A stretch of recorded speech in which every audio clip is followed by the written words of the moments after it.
Hi, I'm James Ezimoha, and you're watching A News. Here are your top stories. School shooting in USA leaves 2 dead, including shooter. Devastating wildfire near Los Angeles forces thousands to evacuate. At least 12 killed in a devastating rail accident in India.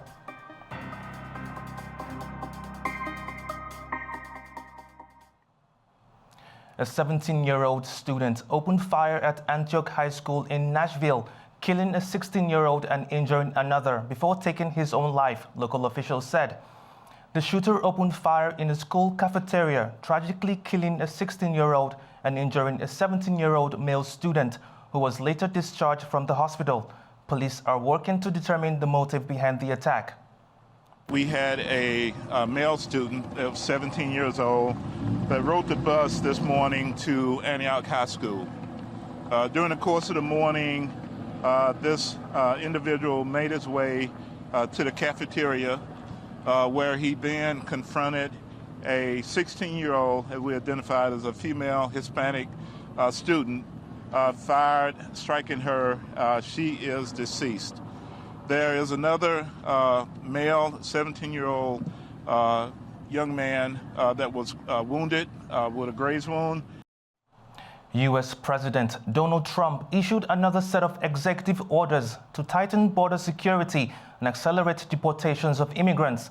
The new policies also target local officials resisting federal enforcement efforts.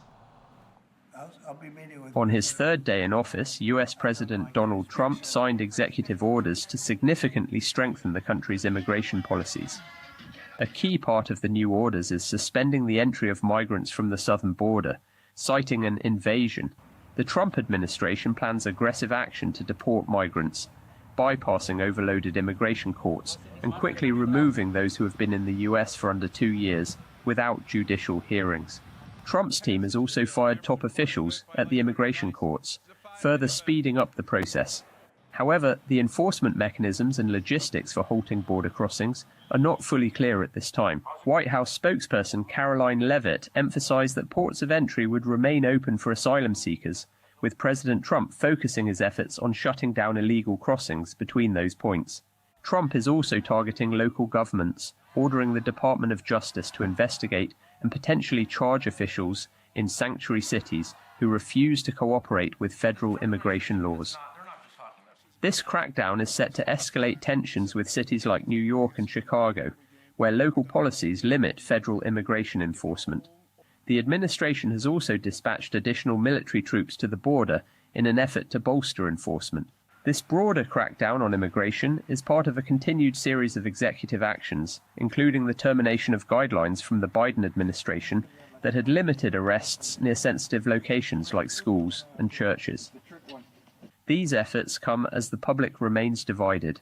A recent Reuters poll showed that 39% of Americans support measures like mass arrests and reducing asylum claims, while 42% oppose them.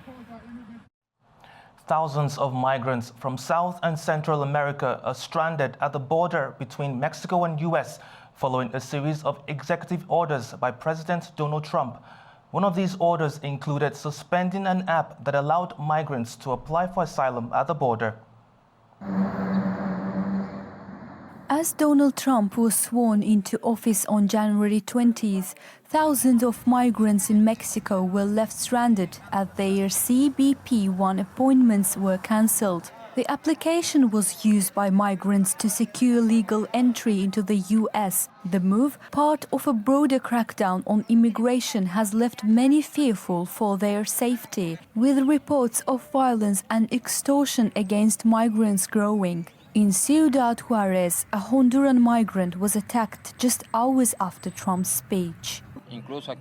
Even here, right here in Juarez, criminals caught migrants in a place. I don't remember where, and they extorted them. They took $1,400 from each one in the family.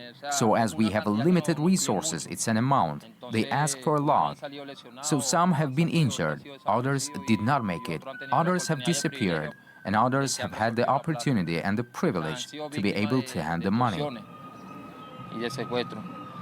Meanwhile, in Tijuana, shelter directors and local authorities are under pressure to manage the growing migrant population, though many believe the responsibility for safety lies with the US government, not just local shelters.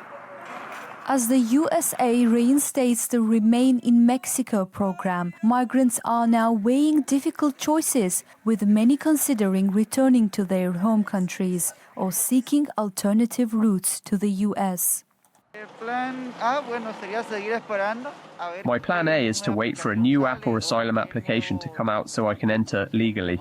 I don't want to enter the US illegally because it is not right. There are legal processes we must follow thoroughly to enter legally. Meanwhile, I'll keep on working in Mexico to sustain myself.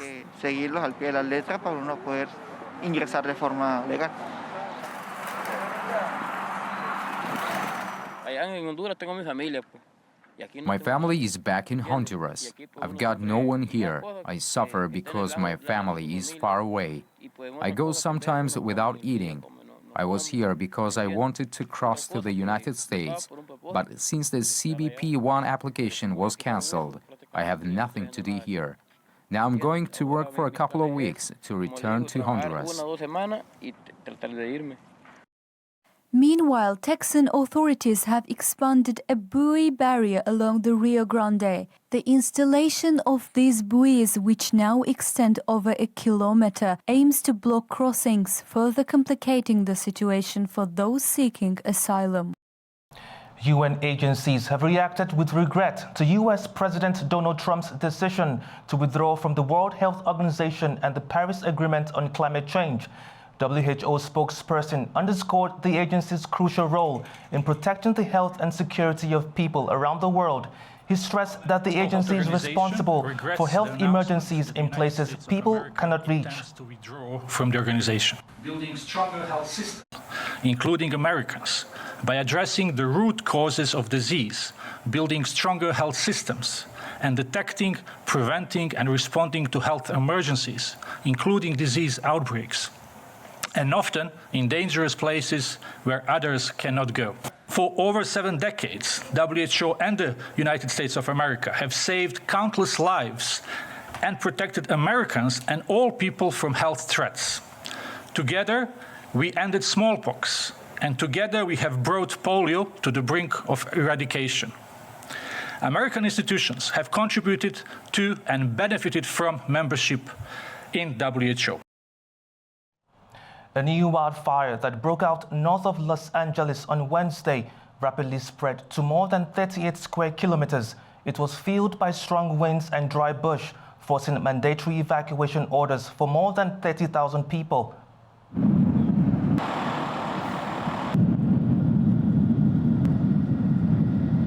A new wildfire named the Hughes Fire ignited near Castaic Lake, approximately 80 kilometers north of Los Angeles on Wednesday.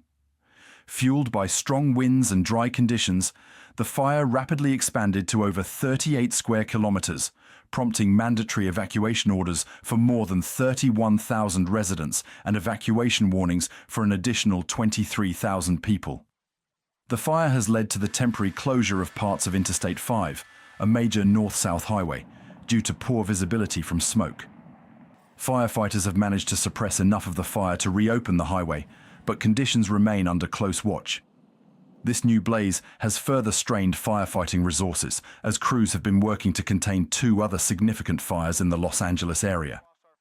The Eaton fire, which began on January 7th, has burned approximately 57 square kilometers east of Los Angeles and is 91% contained. The Palisades fire, also ignited on January 7th, has consumed about 95 square kilometers on the west side of Los Angeles and is 68% contained. Officials have issued red flag warnings across Southern California due to extreme fire risk from strong, dry winds. Southern California has experienced a significant lack of rainfall for 9 months, contributing to hazardous fire conditions. However, forecasts predict rain from Saturday through Monday, which may provide some relief to firefighting efforts. Despite this, officials caution that the rain could also lead to risks such as mudslides and flooding in areas affected by the fires. Since the onset of the Eaton and Palisades fires on January 7, 2025, The combined impact includes the burning of an area nearly the size of Washington, D.C., the loss of 28 lives, and damage or destruction to nearly 16,000 structures. At the peak of private forecaster AccuWeather projects damages and economic losses from these wildfires to exceed $250 billion. Tragedy struck in India's western Maharashtra state as at least 12 people have lost their lives in a devastating rail accident. Railway officials reported that the victims, fearing a fire, got off the train onto nearby tracks after it made an emergency stop, only to be hit by a passing train. The incident, which took place just 400 kilometers from Mumbai, highlights growing safety concerns in India's railway system. US President Donald Trump has threatened Russia with additional sanctions and tariffs unless the conflict in Ukraine is resolved. Despite this, Trump emphasized his strong relationship with Russian President Vladimir Putin and his admiration for the Russian people, urging for a peaceful resolution to the crisis. Dasha Shanishova has more from Moscow. New US President Donald Trump is calling on Russia to end the conflict in Ukraine in what he calls the easy way.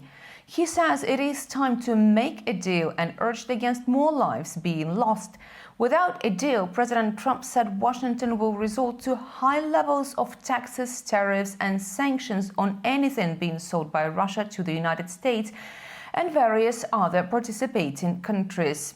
In response to these remarks, Russia's deputy UN ambassador Dmitry Polyansky said Moscow will have to see what Donald Trump thinks a deal to end the conflict in Ukraine actually means. He reiterated a position earlier voiced by the Russian president and said that the conflict in Ukraine should be resolved by addressing the root causes of the Ukrainian crisis.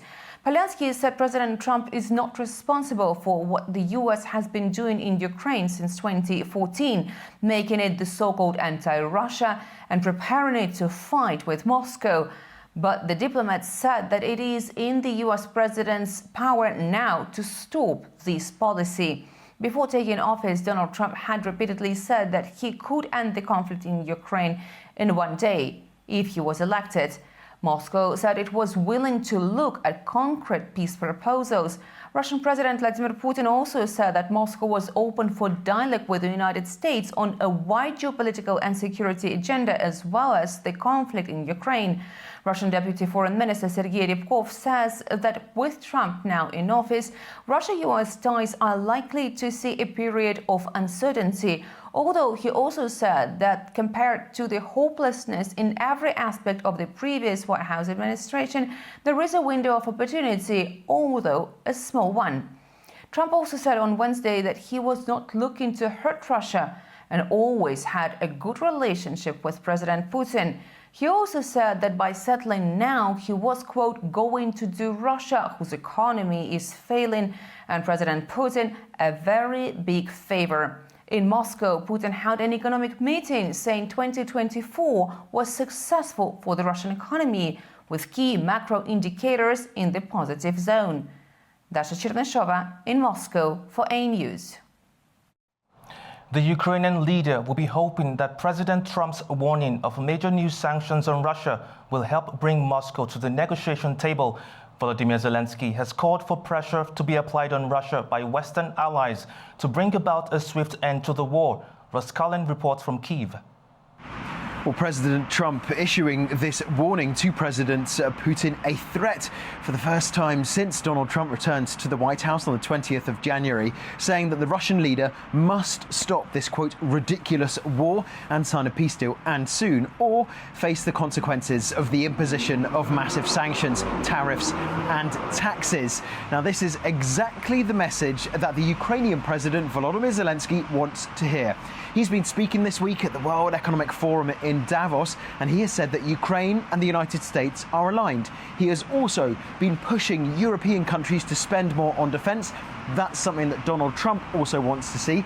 and Volodymyr Zelensky has communicated Ukraine's plan for victory, Ukraine's peace plan, and he said he's ready to talk to Donald Trump. Now, Donald Trump has heard that message from Ukraine. He now wants to see what Russia have to offer. He has warned President Putin that he must act and sign a peace deal, if not face the economic consequences. Now, there were concerns here in Ukraine, and they are concerns that could still be borne out if there is a change in the language between Moscow and Washington, that Vladimir Putin and Donald Trump could sign a peace deal bilaterally, without Ukraine at the negotiating table, without Europe at the negotiating table, and could force Kiev to accept a disadvantageous peace plan. So there are those concerns, but this could be a step in the right direction if Donald Trump's message does have an effect of applying pressure on Vladimir Putin, because people here in Ukraine do not want one more minute of war. There has been so much loss. There has been so much upheaval.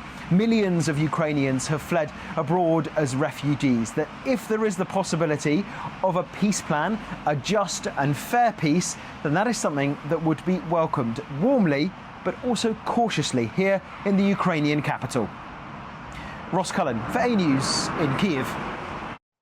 As fighting intensifies in eastern Ukraine, civilians are being urgently evacuated with no access to electricity, water or heating. Residents face relocation under the constant threat of shelling. As the war between Russia and Ukraine continues, efforts to evacuate civilians from the Donetsk region, particularly around Pokrovsk, have intensified. On Wednesday, the Ukrainian NGO Angels of Salvation helped relocate residents to safer areas and provided wood to cover the damaged windows of their homes. In Pokrovsk, there is no electricity, water or heating, leaving people in severe conditions. Recently, authorities have urged residents to evacuate as the front line moves closer. Emergency services have been evacuating vulnerable individuals, including the elderly, disabled, and even pets, under heavy fire. One evacuee required urgent medical attention and was taken to hospital by law enforcement officers. On the same day, the Ukrainian Defence Forces reported 103 combat engagements along the front lines, 55 of which occurred near Pokrovsk. Russian forces launched missile strikes, air raids and artillery shelling, further endangering civilians. Meanwhile, the Russian Defence Ministry said its forces claimed control of the village of Vovkov, located about 10 kilometers southwest of Pokrovsk. This further escalates the situation in the Donetsk region, with Russian forces tightening their hold on areas near Pokrovsk. As the conflict intensifies, evacuation efforts remain a priority. Palestinians who returned to what's left of their home after ceasefire reached between Israel and Hamas are shocked with the flattened view of their land. Lack of food and water has become a serious issue for the displaced, and they demand to speed up the reconstruction process. Muhammad Badr, who is 62-year-old, his wife Nidal and their 10 children went back to the rubble of their home in Jabalia with the hope to restart their life after 15 months of war. Surrounded by destruction as they sat around a fire trying to fight the cold, Badr and his family spoke about their struggle to find anything to eat, as well as about the total lack of clean water necessary for hydration and personal hygiene. They are talking about a truce, a ceasefire and the delivery of aid. It's been 3 days since we came back. We can't find water to drink. We can't find covers to keep our children warm. We depend on bonfire all night. Wish to have some wood for the bonfire. We use plastic, which causes disease. Badr finds not being able to provide for his family and keep them warm undignifying, as his wife described how difficult it is to navigate Gaza streets filled by the stench of human remains still trapped under the rubble. I was shocked. There is no house standing. It is treason. There is nothing left. You cannot walk in the streets. Houses collapsed on top of each other. You get lost. You don't know if this is your home or not. As families displaced by conflict returned to Gaza City, rows of tents were being set up to host them. Preparing a tent for his children, Palestinian resident of Gaza City who lost his 5-story home, Wael Jundia, described the harsh reality faced by displaced families. This tent barely fits 2 people, and I have 8 family members. And every child of mine has 5, 6, or 7 members. I used to have a house that consisted of 5 floors. It was completely lost. And now, after being patient and homeless for a year and a half, I live in a tent. Where is the life we dreamt of? Our people will suffer. They already suffered from the destruction, bombardment, and fear caused by the occupation. And now, they will suffer from a tragic displacement in tents. The tents do not protect from the cold or summer's heat. The situation is not habitable, but this is what's available now. A ceasefire between Israel and Hamas took effect on January 19th, ending 15 months of war that has demolished the Gaza Strip. However, the dire situation continues for the people who pay the price of the war. Turkey's National Security Council emphasized its determination to prevent the PKK-YPG terror groups from taking advantage of the ongoing situation in Syria. The council also reaffirmed its commitment to eliminating all terror groups in the region. The National Security Council reiterated its resolve to eradicate all terrorist organizations that threaten regional stability and the well-being of neighboring populations.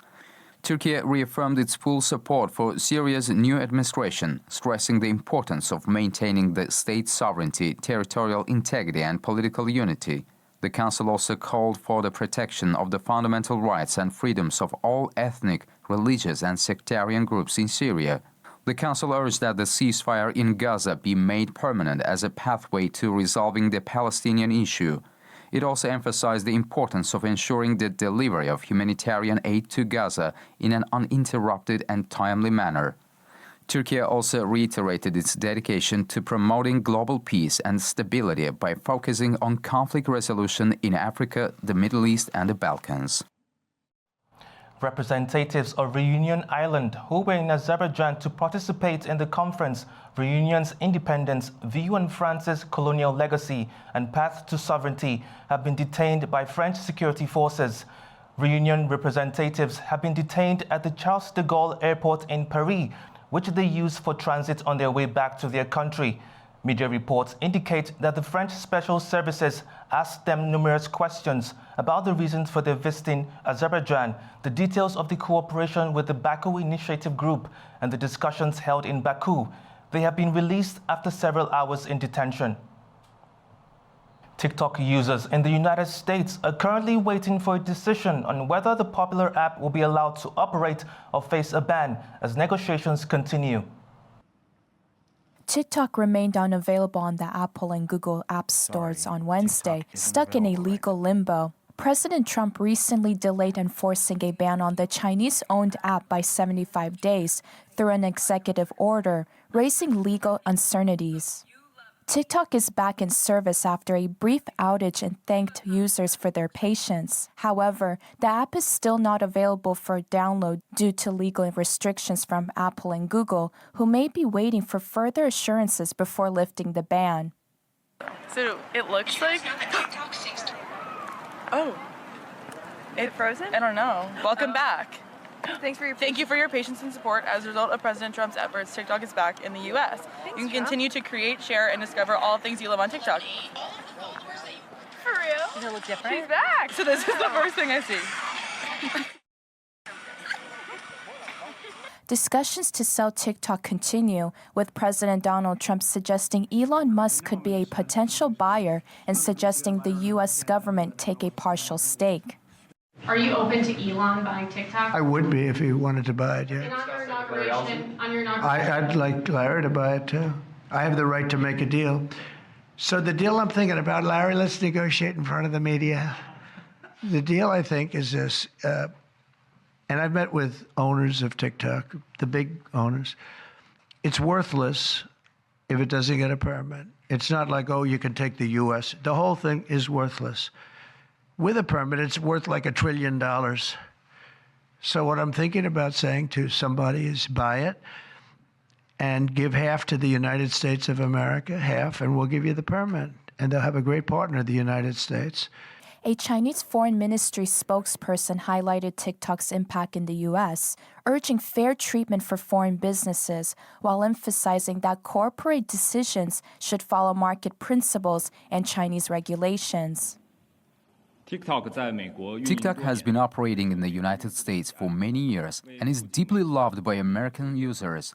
It has played a positive role in promoting employment and stimulating consumption in the United States. We hope that the United States can listen carefully to rational voices and provide an open, fair, just, and non-discriminatory business environment for market entities from all countries to operate in the United States. If Chinese companies are involved, they should comply with Chinese laws and regulations. China has said it might support a deal, while U.S. lawmakers, citing security concerns, continue to push for the ByteDance company to pull their funding. Algeria is covered in a white blanket. The long-awaited snowfall has finally arrived, bringing moments of joy to both locals and tourists. The famous Shria Mountains in Algeria's city of Blinda are now draped in snow, bringing smiles to the faces of visitors and business owners alike. While people enjoy skiing and playing in the snow, local vendors renting winter equipment and selling hot drinks and food are delighted by the influx of customers. Without snow, we don't work. And the snow came late this year. But even if it came late, we are working with families and people who come and rent sleds. We welcome everyone to come and visit Korea. The nature and the weather are beautiful.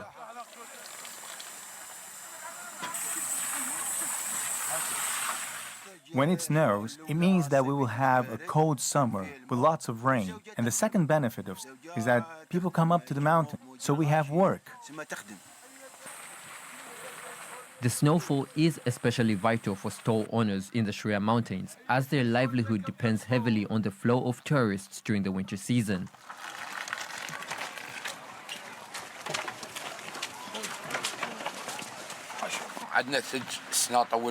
The snow came a bit late this year, but thank God it snowed and we're working and earning money. Thank God.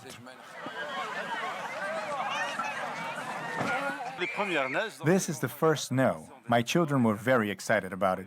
They waited since last year. We didn't get the chance to come last year because it didn't snow too much, so we missed it. This year we came with the first snow. We chose a weekday so there would be less people and we don't get stuck on the way back. Every year, hundreds of people from various regions of Algeria head to the Shria Mountains. The reason is simple. Here, visitors can enjoy skiing, taking cable car rides, and admiring the picturesque winter scenery. With its enchanting landscapes and activities, Shria has become a winter hub for winter tourism in the country. That's all for now. Thank you for watching and stay tuned to A News.